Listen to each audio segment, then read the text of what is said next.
Hello and welcome to the Wargamer, and you're joining me for another Warhammer 40k painting tutorial. In this tutorial I'll be showing you how to paint the new Primaris Space Marines in the colours of the Ultramarines, and I'll be using the Captain in Gravis Armour miniature to do so. After assembling your miniature, and for this particular miniature I would recommend a part assembly, you will need to prime it, and for this I've started off with a grey spray primer. Once primed, the miniature can now be base coated. For this, we'll be base coating the entirety of the armour, and I'll be using Macragge Blue for this. As with all the base coats, I would recommend creating a watered down mixture of around about 2 parts paint to 1 part water. Apply a first layer, wait for that layer to dry, and then apply a second layer over the top. This will give you the best coverage possible. With the base coat completed, we now want to darken down the recesses of the miniature, so we can achieve this by applying a wash of Drankenhof Nightshade. Now create a mixture of 1 part wash to 1 part water and apply this over the entirety of the miniature.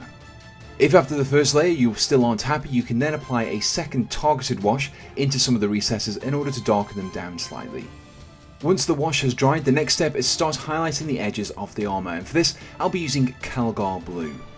To highlight, take a small brush with a small amount of paint on the tip of that brush and lightly drag it across the edges of the armour. This will result in a thin line of lighter paint along these edges, which will help to bring out the detailing and also give the effect that light is bouncing off these prominent parts of the miniature. The final step in painting the blue armour is to apply an extreme highlight using Fenrisian Grey. Instead of applying this highlight along all of the edges of the armour, instead we want to focus this particular highlight on the corners where edges intersect. Again, make sure you use a small brush for this, or just a very small amount of paint on the tip of that brush. With the blue armour completed, the next step is to start painting the areas in between the armour panels and also the weapon stock, and we're painting all of these areas using Abaddon Black. Again, this is a base coat, so remember to make sure you thin it down slightly, and also be careful not to overspill onto the blue areas of the armour when painting in between the panels. With all of the areas base coated in Abaddon Black, the next step is to start applying our first highlight using Eshin Grey. Now Eshin Grey is a dark colour, so it will act as a very subtle highlight against the Abaddon Black base coat. The final step in painting the black areas of the miniature is to apply an extreme highlight using Dawnstone. Now this extreme highlight will probably only be necessary on the weapon stock where we have some hard corners to apply the Dawnstone to. For this next step, I'll now be painting the red areas of the miniature, and for this I'll be using Khorne Red. On regular Primaris Marines, this will include the red lenses in the helmet and also any wax seals on the miniature. However, for this Captain in Gravis Armour, I'll also be painting the outside of the cape using Khorne Red as well. For this next step, I'll now be applying a glaze of Evil Sunz Scarlet over the cape. Now a glaze consists of 2 parts Lamia Medium to 1 part Evil Sunz Scarlet. This mixture will create a very thin down paint that we can apply over the raised sections of the cloak, leaving the darker Khorne Red visible in the recesses. By steadily building this up over several layers and allowing the previous layer to dry thoroughly before applying the next, we can steadily create a gradient between the darker sections in the recesses of the cloth and also the lighter paint at the tops of the folds. In order to tie the previous layers together and also darken the shadows in the recesses, I'll now be applying a wash of Carroburg Crimson across the entirety of the red areas on the miniature. As a final step for painting the red areas, I'll now be applying a highlight of Fire Dragon Bright. Now this step is entirely optional, as it does require a steady hand in order to get the lines right that we want. However, by using a small brush and a slightly watered down Fire Dragon Bright, you should be able to achieve some nice vertical lines running down the length of the cloak along the raised sections in the cloth. With the red areas of the miniature completed, we can now start working on the inside of the cloak and any parchment on the miniature, and for all of these areas I'll be using a base coat of Rakarth Flesh. Once we have achieved a nice and even base coat of Rakarth Flesh, the next step is to wash over it using Seraphim Sepia. This wash will pull into the recesses, enhancing the shading, but also darkening the colour of the cloak and parchment slightly as well. I would recommend, however, applying this wash as 2 thin down coats instead of 1, as applying it straight from the pot may be a little bit too strong. To finish off the inside of the cloak and also the parchment, I'll now be applying a glaze of Ushabti Bone.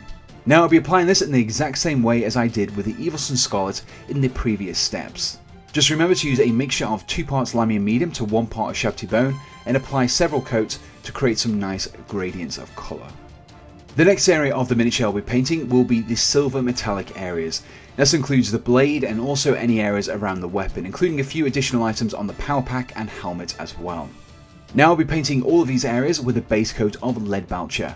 Now just be careful when applying this, as you don't want to overspill it onto the areas that we've already painted, as painting over metallic paints can be quite tricky. With the base coat achieved, the next step is to wash over the silver metallic areas using Nuln Oil. This will darken down the colour of the metal slightly and really create some strong shading in the recesses. Now before we start highlighting the silver metallic areas, we first want to apply a base coat to the gold areas of the miniature. Now for this, I'll be using a base coat of Retributor Armour and applying this over the various gold adornments across the miniature.